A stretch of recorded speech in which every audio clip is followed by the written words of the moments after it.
So good evening. The time is 4:47. Date is 25/5/20, and we were thinking about orthopedics, and suddenly there was a current cut um, and power cut. So now we'll see about tibia vera, that is Blount disease. So it is of infantile form and adolescent form, and which begins from 8 years of age and but before skeletal maturity. So as I was stating about the skeletal maturity and other things,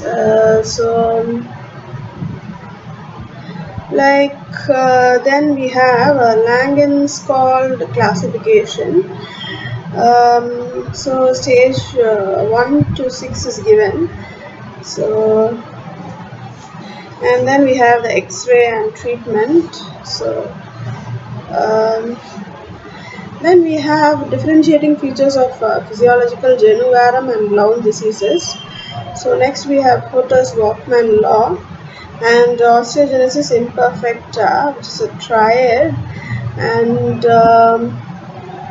so it is blue sclera and dentinogenesis imperfecta and generalized osteoporosis. So then we have silence classification. So this is very important, and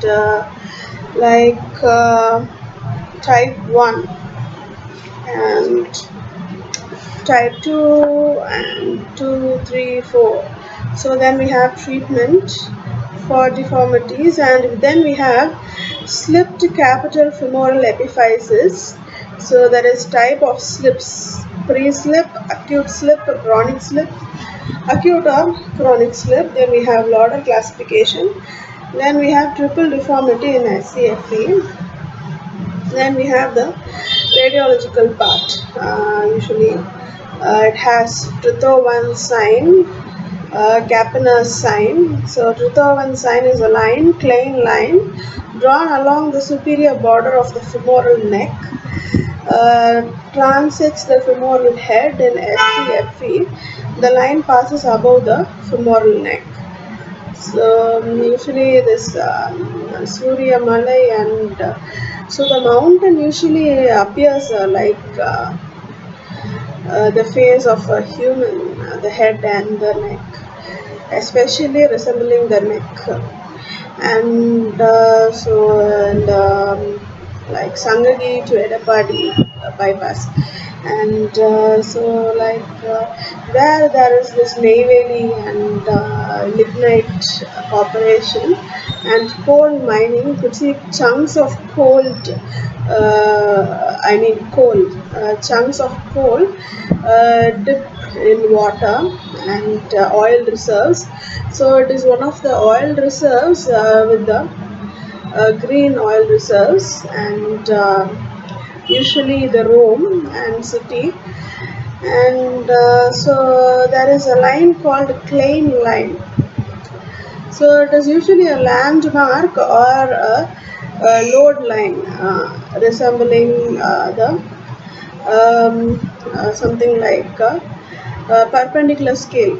And so then we have break in Shenton's line. Then we have Capener's sign. That is, the posterior acetabular margin normally cuts the medial corner of the metaphysis. In slip, the whole metaphysis remain lateral to the acetabular margin.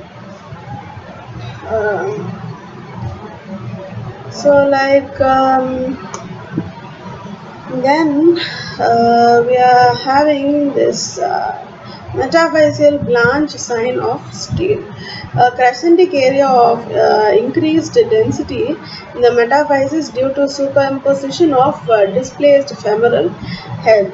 Then we have Herndon's hump. It is bare area over the anterior and superior area of femoral neck that gets remodeled and becomes a hump. So and then we have physeal neck angle, normally in 87 degrees. In slip it is reduced to 60, and head shaft angle normal in AP view 145 degrees, so lateral view 170 degree. So usually the Andaman Islands, so the mountain is usually when we move towards the mountain moves away from us, farther and farther. So this is due to these type of angles.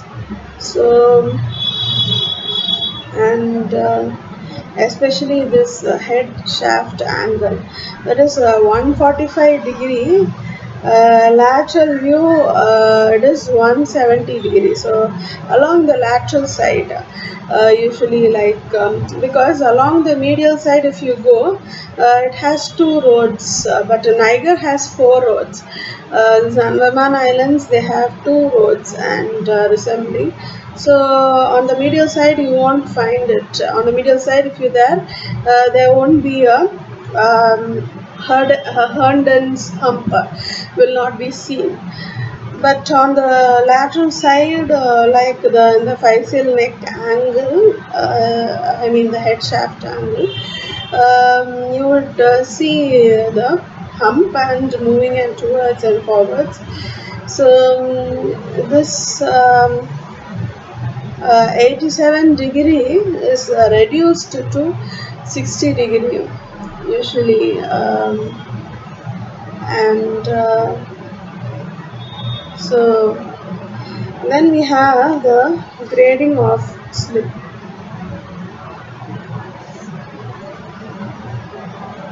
So like mild slipping and moderate slipping and other things. And treatment is surgical treatment is standard of choice. Options is in situ pinning, open epiphysiodesis, and femoral neck osteotomy, and proximal neck osteotomy, distal neck, the trochanteric osteotomy. Okay, next you see about the nervous system disorders. So it is like cerebral palsy, geographical anatomical classification, monoplegia, hemiplegia, paraplegia, diplegia, Little's disease, triplegia, quadriplegia, double hemiplegia, total body involved. So the classification depending on the type of motor dysfunction is spastic type, epitrotic, ataxic, rigid palsy, and mixed palsy. Next we have Bleck's test. So we have different type of tests. That is asymmetrical tonic neck reflexes, Moro reflex, extensor thrust reflex, neck righting reflex, symmetric tonic neck reflex, foot placement reaction, parachute reaction. So this parachute reaction is very important. So as child is suspended at waist, suddenly lowered forward toward table, arms and hand, extend to table in protective manner. So this is about the parachute reaction. So this is very important in pediatric cases. So child is suspended at the waist and suddenly it is lowered and forwarded towards the table. So the arms and the hand extend to table in protective manner. Arms and also the hand extends to the table. So this is something seen in the Croatian Islands, along the Blue Sea. So this Blue Sea, usually the Pacific Ocean is very bluish, Atlantic Ocean is violetish in color, and Indian Ocean is white. So like and also the other oceans are different types, and so like um so next we have, so it's very easy if you know some geography and remember things, and also about the countries and the two-dimensional and the three-dimensional projections, so that you could so if countries could be easily remembered, and you could easily apply on orthopedics and learn. And I'm like previously we have learned very blank, and so next we have management multidisciplinary, and then we have a regional survey, that is the lower limb, hip adduction deformity, hip flexion deformity, hip internal rotation deformity, and hip subluxation, knee flexion deformity, and spastic knee extension, external tibial torsion, equinus of the foot, and pes varus, pes valgus, then forearm pronation deformity, and wrist flexion deformity, and flexion deformity of fingers, thumb and palm deformity, and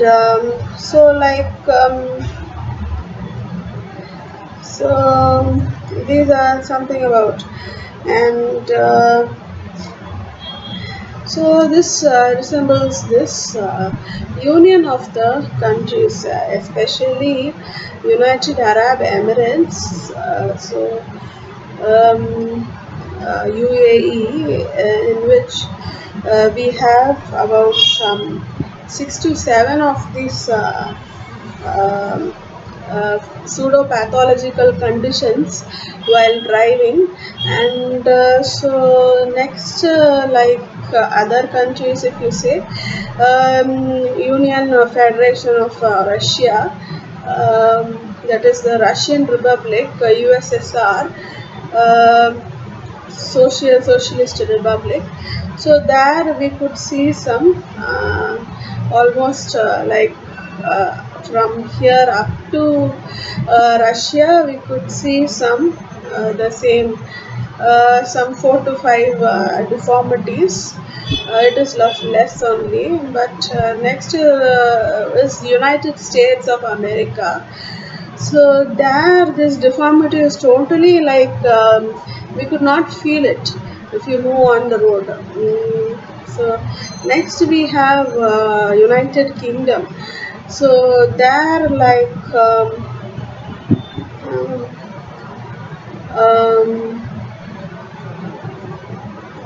usually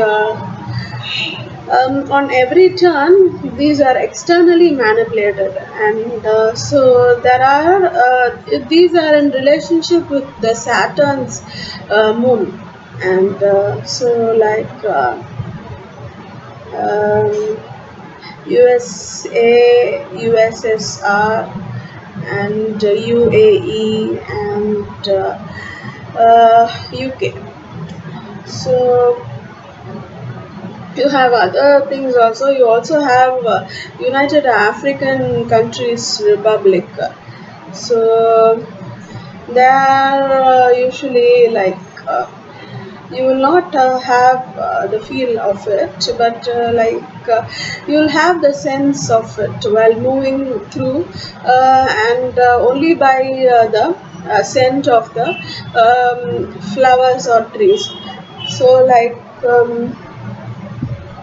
usually, so I'll say about how this Saturn's moon, and the effect of Saturn on the these kind of lower limb deformities. So, to say in detail, let's go into uh, hip adduction deformity, that is adductor tenotomy. Adductor longus and gracilis if passive abduction, it is less than 20 degree. So, like it's due to adductor longus gracilis. So this muscle, if it is impaired with some, maybe you say it as a impact with the lymphatic channel, and the lymph flow ends there, or it empties into the muscle, or it is channel is damaged and absorbed by the muscle. So what happens when this occurs? So there is a passive abduction, that is less than 20 degrees. So in passive abduction, you will be abducted towards the wind. So like towards the movement of the wind, to say it as you will be abducted away from your body, backwards, so 20 degree. And usually this is seen in infectious cases also. Hip adduction deformity is like usually with infection with worms, especially tania worms, which are found in the pig meat, in the park. And so especially when you move towards UAE, and so like hip flexion deformity is greater than 20 degree, so as lengthening is seen. So this hip flexion deformity is usually seen when you move towards the UK.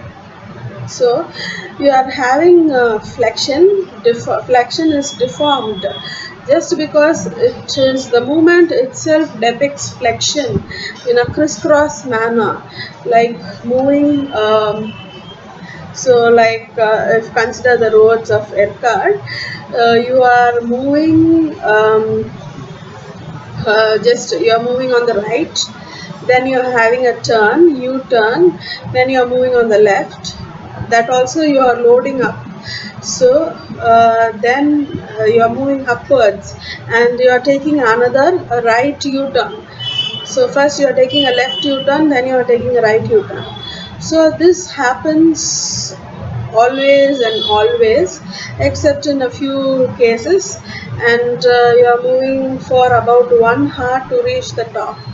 So there is a hip flexion deformity which is greater than 20 degrees of angle.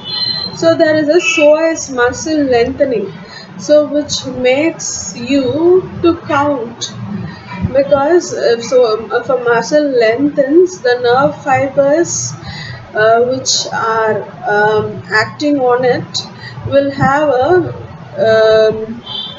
less of stimulus and less of connection with the muscle.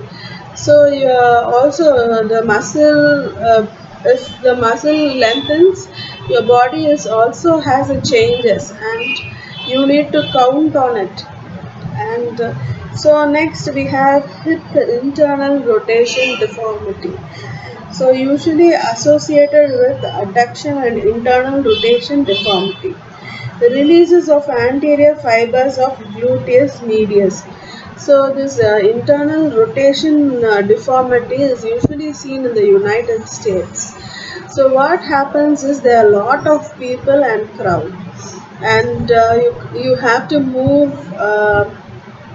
minute by minute. So like even like you have to move move second by second, because if there is a huge traffic or crowd in the traffic, you will not be able to move freely. So the internal rotation of the um, like the bones and the muscles along with it. So the internal rotation would be failed, and entirely the accessory muscles work. So the main muscles stop working. And so usually so because there is a lot of crowding and you are having you will be like away from your body would be having a um, hypersensitivity reaction, or like having an adrenaline rush.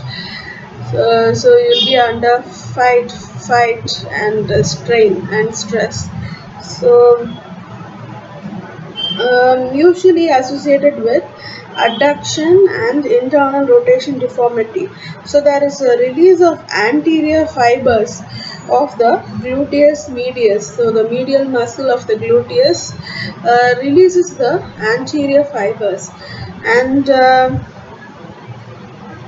so there is this deformity. See, look, these fibers are like the touch me not plant. So once it is most stimulated, then they are released out, and there is less of movements rather compared to the previous. So next we have if rotation excessive later in life, derotation osteotomy. So like the if the rotation is more in the later life, so there is derotation osteotomy or disrotation. So so I think this is an operation. Osteotomy is an operation, and hip subluxation prevent flexion and adduction deformity. Older children, whereas derotation osteotomy. So like uh, uh, they have given the management along with it. But in considering you're saying about a pseudopathology, these words also mention about some rare disease condition. So the procedures is different, and so like hip subluxation prevent flexion and adduction deformity. Uh, so like um, older children, whereas derotation osteotomy is done. So like so derotation osteotomy is again procedures in which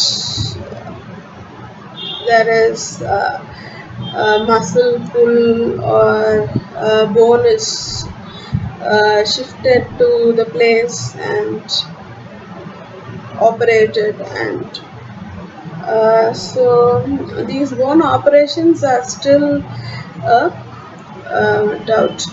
And so like if there is damage to these bones, and by trauma or accident, the growth occurs just as it is. And so in many cases, if you lose your fingers or your foot, so in case of ulcer or other conditions, I have seen patients with they usually they grow as it is, and the bone also usually the bone doesn't grows, but it makes gives place for the growth of tissues and the skin, and the presence of scar is seen as usual. So like then we have hip subluxation. So it is it prevents flexion and adduction deformity. So the hip reduces itself, and so the flexion and adduction is prevented. Only the older movements, the when you move your hip during your childhood age, the only the older movements are present. Other movements are not present. So like next we have knee flexion deformity. So this spastic flexion deformity is measured with hip in 90-degree flexion. So it is very spastic, and is measured with hip in 90-degree flexion. So in 90 degree, the hip is flexed, and this knee flexion deformity is noted. So if the hip is in 90-degree flexion, it forms a straight angle with the knee. And so then we have hamstring. So in these knee diseases usually are present only in one legs. If it is present in both the legs, the condition is pathological. And so, like hamstring lengthening release if spastic flexion is greater than 20 degree. Uh, so, like the spastic flexion is greater than 20 degree. So, in certain cases and in certain regions, so the Saturn is usually resembling the lymph nodes or the bluish or violetish color. So, in these regions, so consider the road to UAE. So here the Saturn is lies parallel to the plane of the Earth. So in UAE, it is parallel. As example is hip adduction deformity, which forms in pseudopathological conditions. So and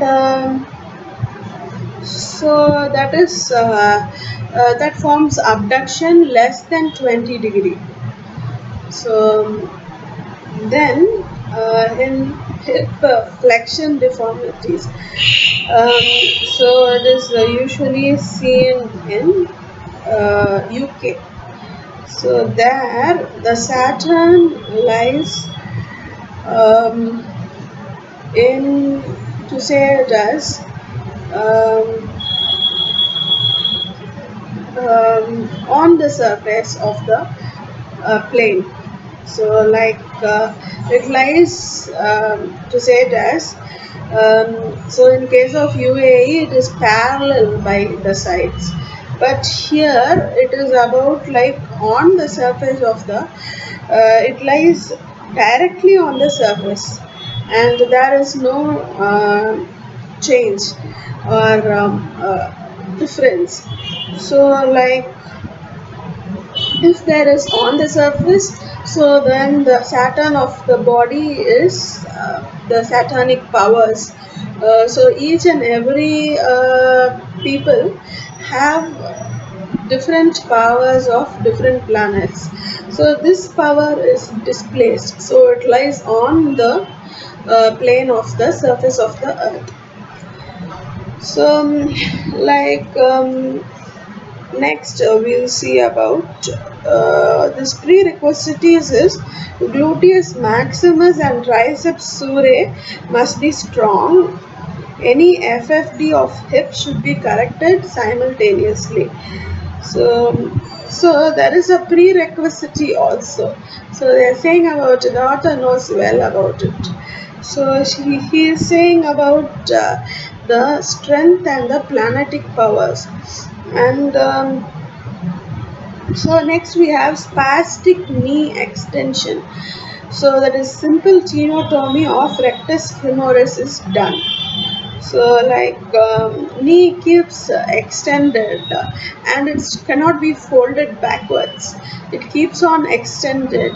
So usually it occurs in morning sickness and morning times with knee problems, people with bone deformities, and so simple tenotomy of the, so this rectus femoris is tenotomy. So and also about the operations. So again, like in orthopedics, it is entirely giving a block. Usually, maybe a radiological block or a mechanical block. Or through heat or microwave or vibrations. So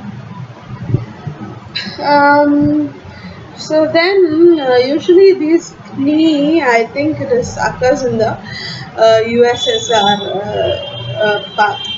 So usually this these deformities are due to this camel meat in the sand dunes of Russia. So they usually cultivate, and So there, so considering USSR, I think it is less than 30 degrees. But you see from the Victoria Falls, the angle is different. So yeah, so it is known as Nishage, and it is less than 30 degrees of angle, and so yeah, previously I was talking, so there was this. So my friend also was there along in 30 degrees. You would have seen in the video. So then you have external tibial torsion. So tibia there is a torsion, then supramalleolar osteotomy. So in the tibia, so usually the hands, especially in China. So there is a tibial torsion, and so actually this tibia and fibula isn't hand, it is the radius and the ulnar. So on the leg, so there is supramalleolar osteotomy is done, and usually leg problems are due to this, and even having these meat varieties and these parasitological problems might cause these kind of things for 1 or 2 days, to a maximum of 1 week. And if you are by birth having a deformity, you are certain to have it, and you have to undergo these osteotomies. So then you have equinus of the foot. So physiotherapy and intermittent splinting. So you have to splint, give a splint, and physiotherapy is more than enough with the equinus of the foot. And Achilles tendon lengthening is severe spasticity, and then we have pes varus. So this comes under management, but I am saying about the different forms of pathological occurrence. So it is due to tightness of tibialis anterior and posterior. So treated by tibialis posterior lengthening and split transfer of tibialis anterior to the outer side of the foot. And so pes varus. So tightness of tibialis anterior and the posterior. So there is this tightness, and um,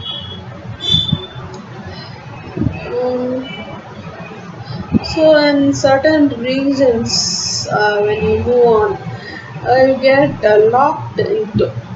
So these are some regions which are anatomical and moved by train or these conditions. So especially these are found in when on locked in space, and older children calcaneal osteotomy and triple arthrodesis, and then we have pes valgus subtalar arthrodesis. So then we have forearm pronation deformity. So it may lead to subluxation of radial head, treated by release of pronata teres or reroot around the back of the forearm to act as a supinator. So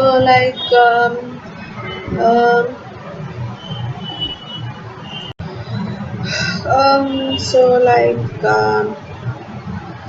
um, forearm pronation deformity. So I was saying about these, usually the arm and the circles, usually the chikungunya and these regions affected by the corona regions, and so in China, Croatia, and these regions with the arms and hands, so it may lead to subluxation of radial head.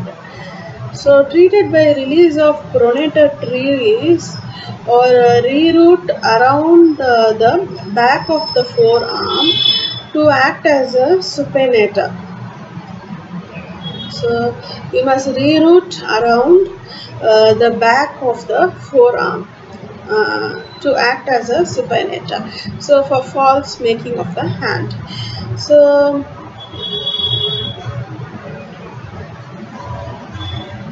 usually in these conditions, I think it is greater than 60 degree. Uh, Usually, like in Asia, and so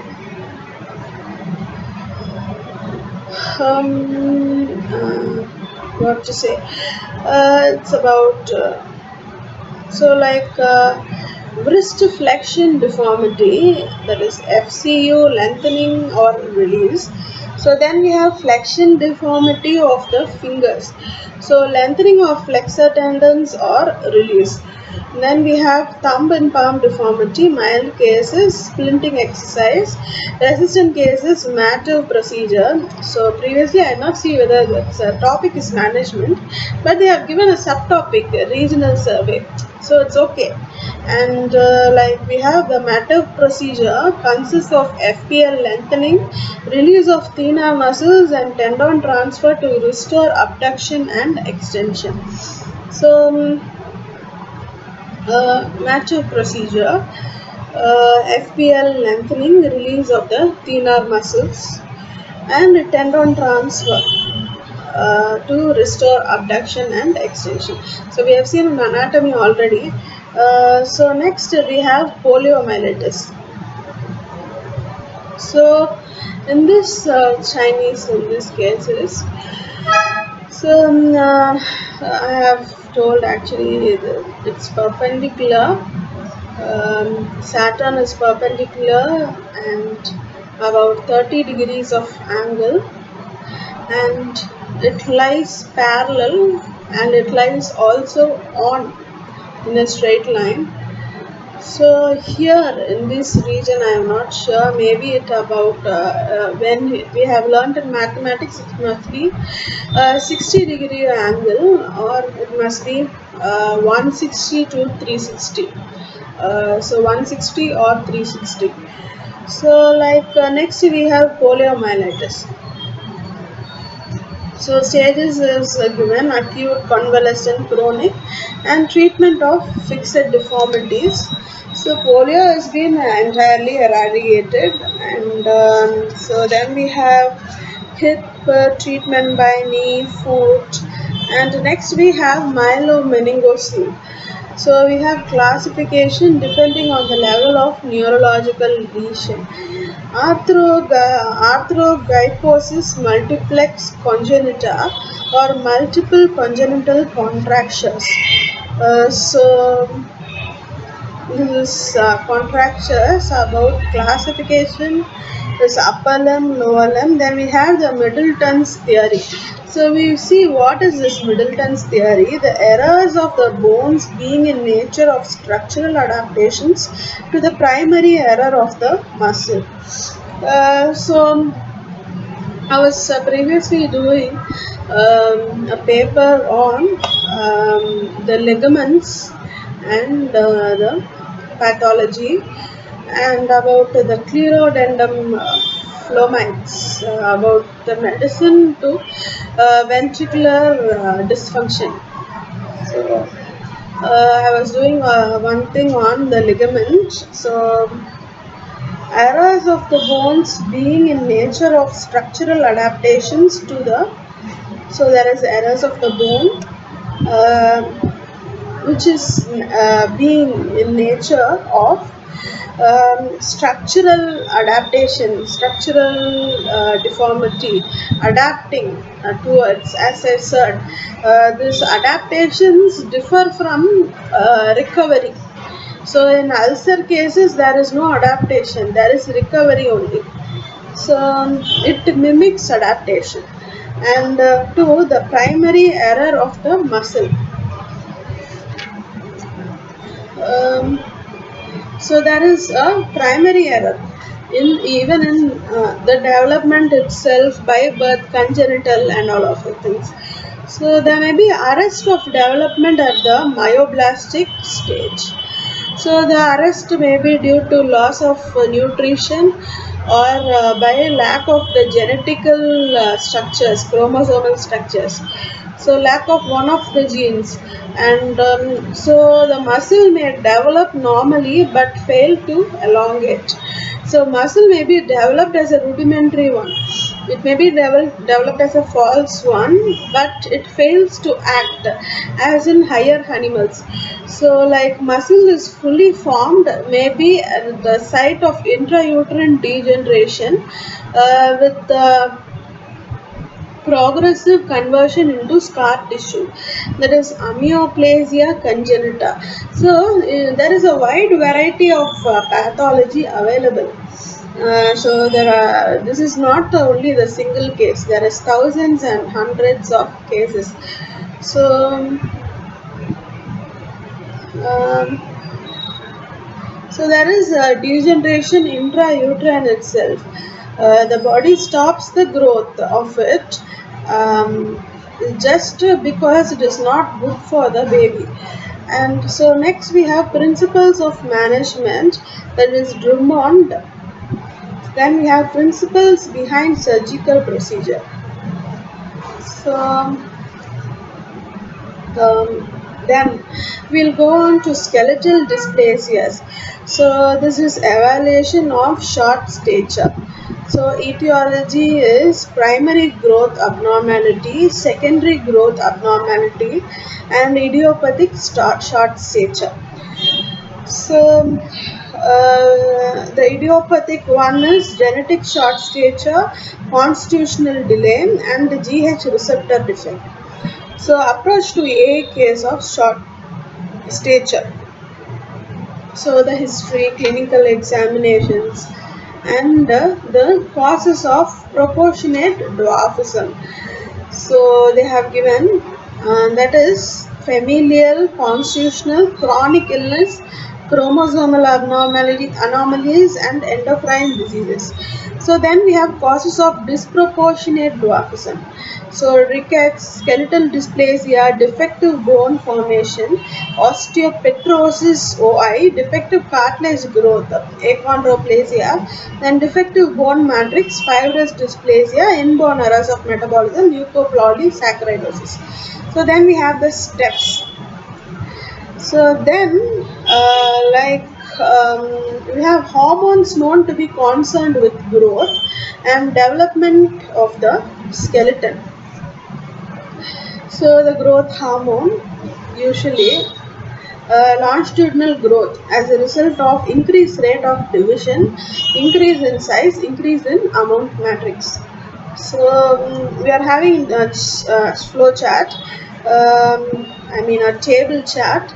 Skeletal dysplasia with and without bony deformities. Um, then we have the thyroid hormones. So there is control form and shape of ossification centers and the maturation of the epiphyseal cartilage plate. So then we have androgens, estrogens. So let's see about it because it's of importance. So like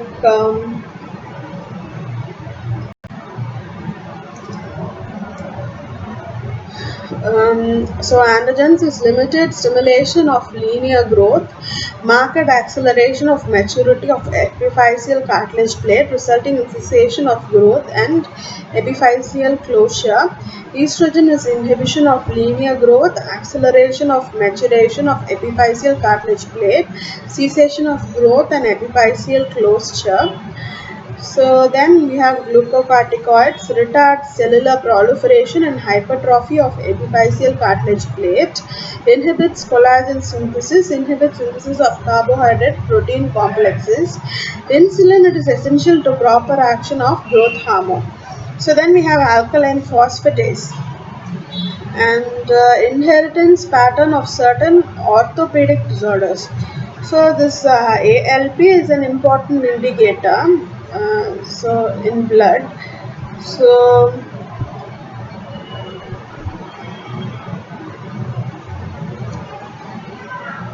and these enzymes usually in bone diseases, I don't know much.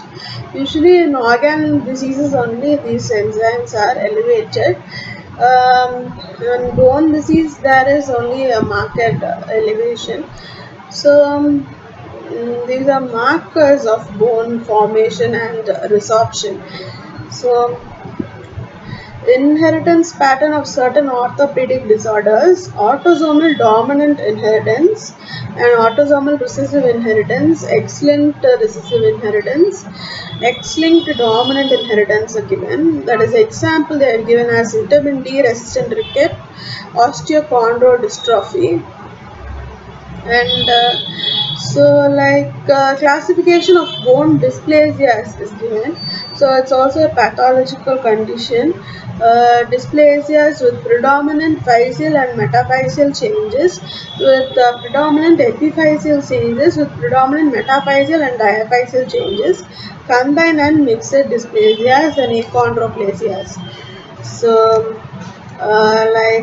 then we have the clinical features, radiology, and so I was standing along these four mountains and saying about, I would usually like to excavate. These are something like landscapes and grasslands, the steppes, the another names are there for the grasslands usually, and tall grasses, short grasses, and all of the cultivations together in a single line.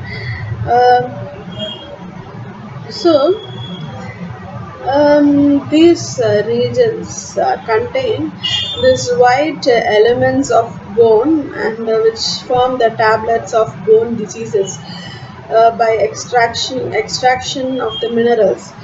So then we have these are usually this resembling the Uranus properties, the planet Uranus, and they have the properties of it. So then we have the clinical features.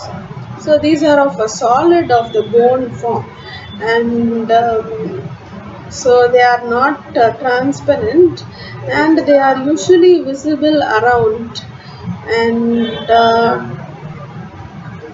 as of different mountains, and so then we have clinical variants, and so mucopolysaccharidosis is a disease. So Hurler, infantile, sky, adult. So it's given as Morquois, Brailsford, and Hunter X-linked recessive. So the Marquise disease, in which urinary excretion of keratin SO4, no coarse facies unlike 1 or 2, no mental retardation, and childhood onset. So the clinical features are given, and radiological features of the vertebra, skull, so especially platus spondyli, ovoid hypoplastic flat vertebral body, usually pointed anteriorly. A tongue-shaped or a beak-shaped is seen. Um, so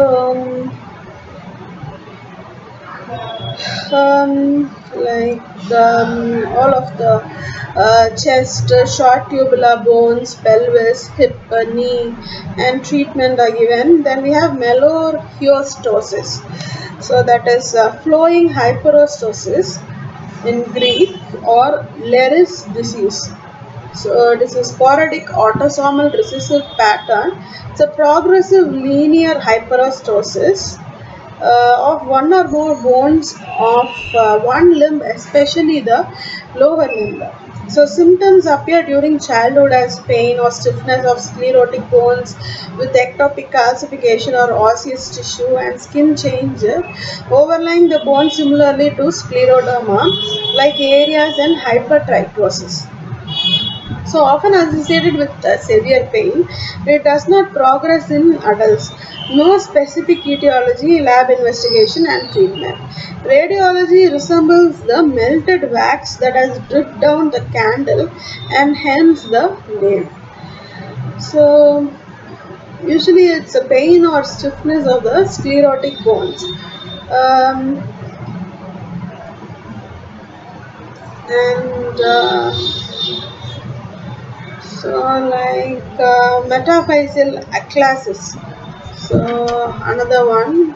Then we have osteochondrodysplasia, Larsen's disease, and dysplasia epiphysealis hemimelia, Trevor's disease, and spondyloepiphyseal dysplasia, multiple epiphyseal dysplasia, and stippled epiphysis, punctuated epiphyseal dysplasia, Conradi Hunnerman disease.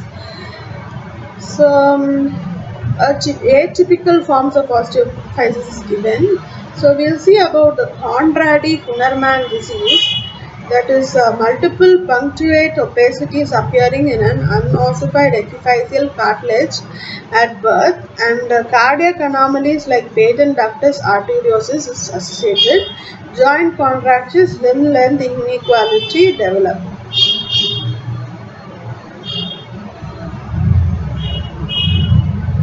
So there are punctured opacities, as I said about the mountains. So then we have pycnodysostosis and diaphyseal sclerosis. There is Camurati Angelman ribbing disease. So then we have osteopathia striata, then osteopoikilosis, osteopathic condensance, disseminate spotted bones. Then we have Erlenmeyer flask deformity, that is, and we have the differential diagnosis. So then we have, so these are different kind of um, like classification of bone dysplasias, and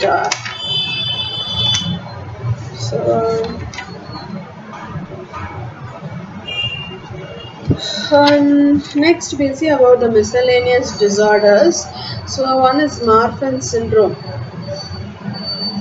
It's a triad of long thin bones associated with other skeletal changes like loose joints, arachnodactyly, and uh, ectopia lentis is seen then. So Marfan syndrome is very important, and aortic aneurysm typically beginning at the base of the aorta. So so usually these are seen in medicine, and so then we have hypermobility syndrome, Carter and Wilkinson criteria. Then we have Gaucher's disease, so and Fanconi syndrome, and rickets approach to diagnosis and treatment of rickets. And so then we have a pediatric trauma, section 2. So that section 1 was pediatric orthopedics. So we are having 3 different divisions: epiphyseal injuries, injuries of the upper limb, injuries of the lower limb. So we are having Salter, Harris, and Ogden classification. Then type 1 to 5 and 6 to 9, and 5 is zones. And zone 1 is resting zone, next is zone of proliferation, next is zone of hypertrophy, then zone of provisional calcification, then slipped capital femoral epiphysis occurs at the zone of hypertrophy. So then we have periphery of the physis. Groove of Ranvier supplies chondrocytes to the periphery for lateral growth.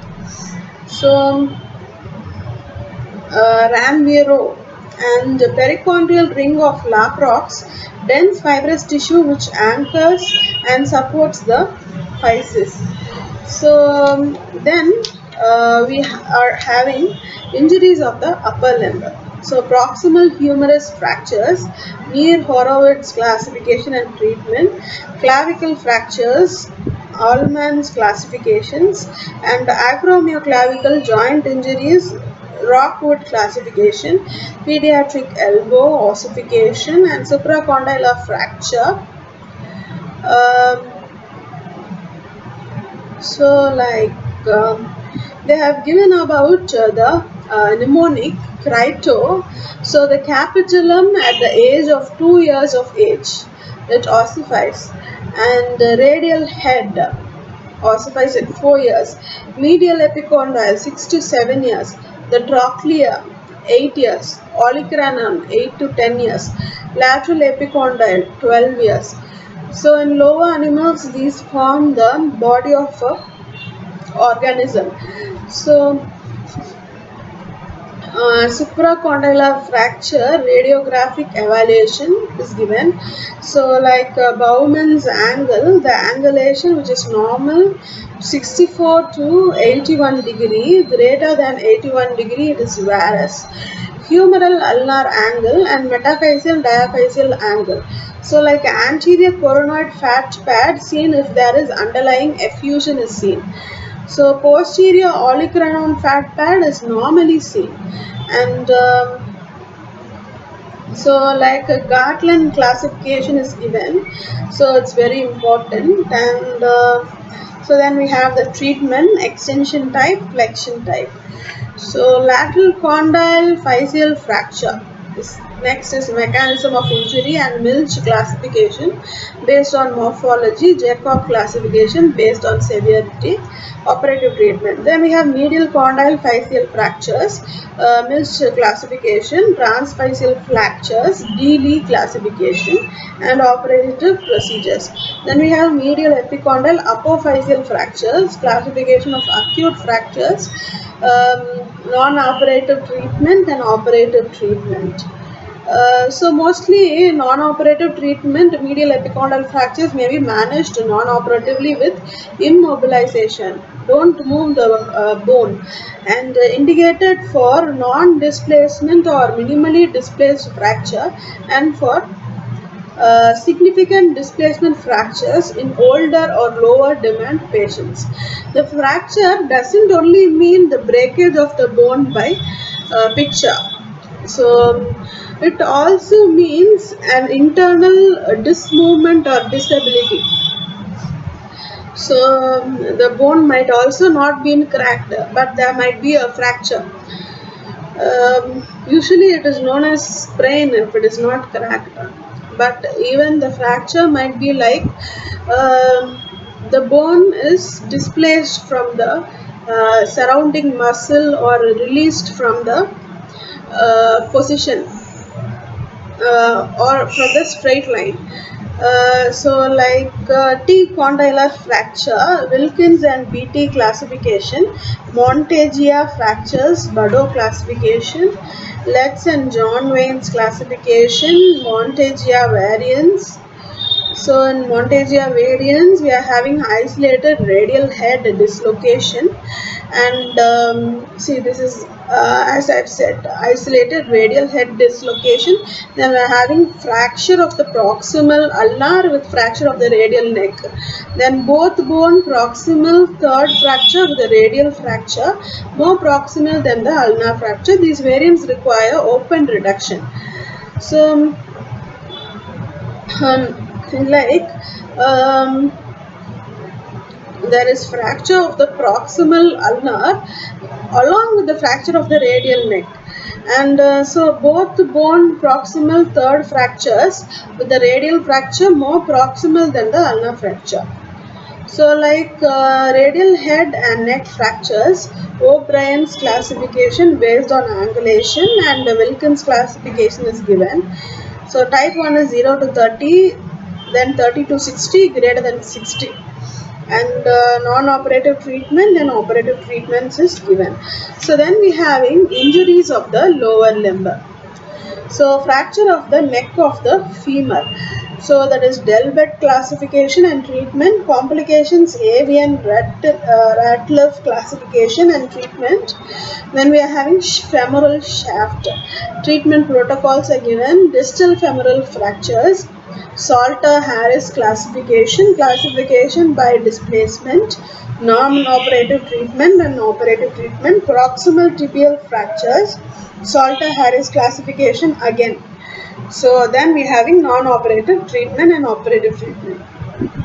So then we are having usually these treatments are somewhat similar in all of the cases, and Watson-Jones classification and Ogden classification is given. So then the treatment. Osgood's clatter lesion is given when compared to acute trauma avulsion of the tibial tubercle. So the clinical features comparison is given. So this is onset of insidious and that this acute injury often in athletics. Here it is intermittent mild symptom, then where it is immediate marked pain and swelling. Here it is partial disability, they are often unable to stand or walk. Here is symptomatic and supportive treatment. There it is often open reduction and internal fixation.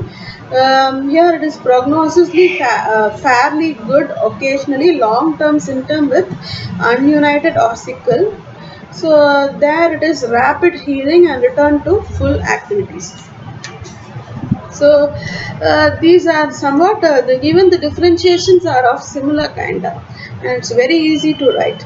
And next we have tibial spine, intercondylar eminence fractures. So Mayer's and McKeever's classification, non-operative, operative. Then we have patellar fractures. So which is transverse marginal fracture, sleeve fracture, stellate, longitudinal avulsion, operative treatment for displaced and sleeve.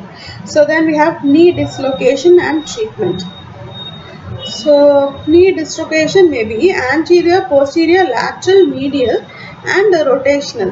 Usually this rotational is similar to the medial, and in certain cases it needs differentiation. So then we have toddler fracture, mechanism of injury.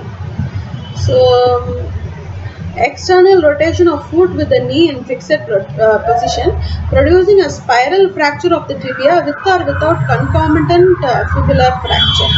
So treatment is a long leg cast for 2 to 3 weeks, conversion to a short leg walking for an additional 2 to 3 weeks usually sufficient. So then we have pediatric ankles, Dyers and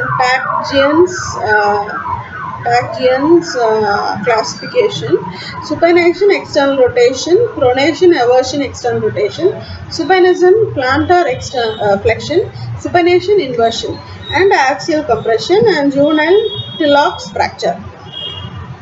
So then we have triplane fractures treatment, lateral malleolar, distal fibular fracture, medial malleolar, Salter-Harris type 3 and 4, juvenile Tilloch's fracture, triplane fracture.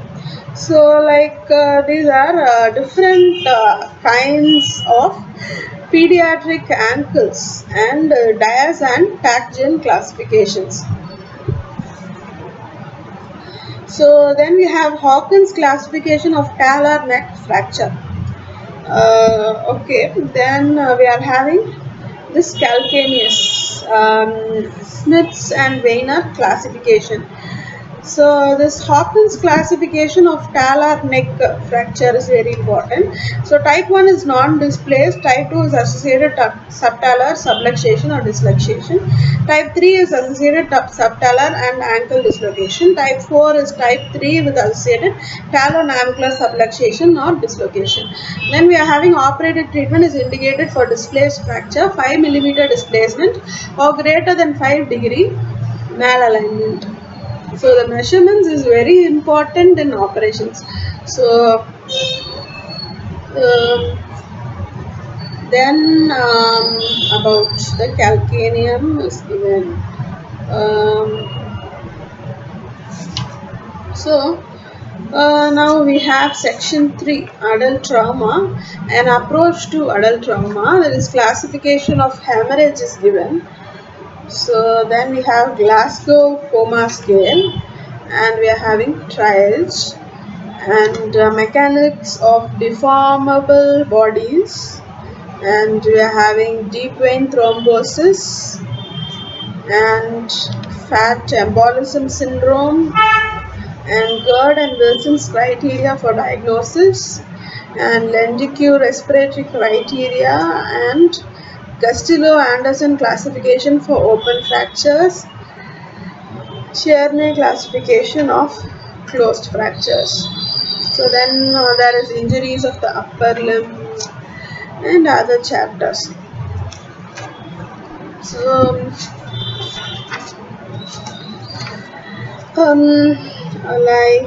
then we have general orthopedics. Okay, let's see it in the next video. So we saw some of the topics and orthopedics. Usually the orthopedic operations are done. Usually we have seen this different operations on the arm and on the hip replacement surgeries, and even operations on the wrist and the radial bones, broken radial bones by accident, and so the skin and the muscles remain intact, and they are not even having an abrasion, but internally the bone is damaged. So these are the cases, and like the humerus condyle replacement surgery, and in the hand and in the hip, the femoral condyle replacement surgery, and usually replaced by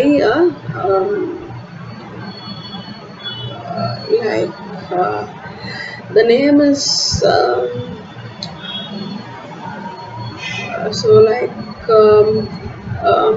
a steel one usually is kept of recommended size, a steel made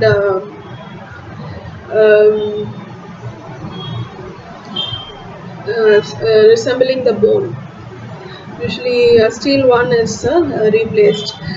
So I don't know whether in practical cases in a normal individual this won't be applicable because the steel is like against the gravity, and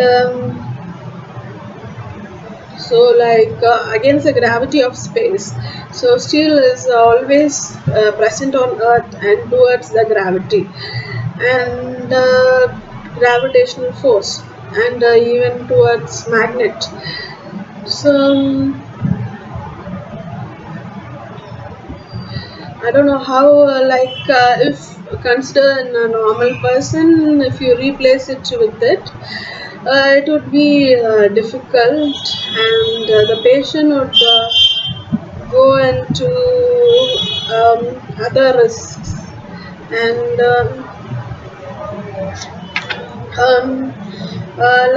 how well these orthopedic surgeries are doing, but on other forms it is they are good on this plaster of Paris, and making stabilize the bone and the limbs.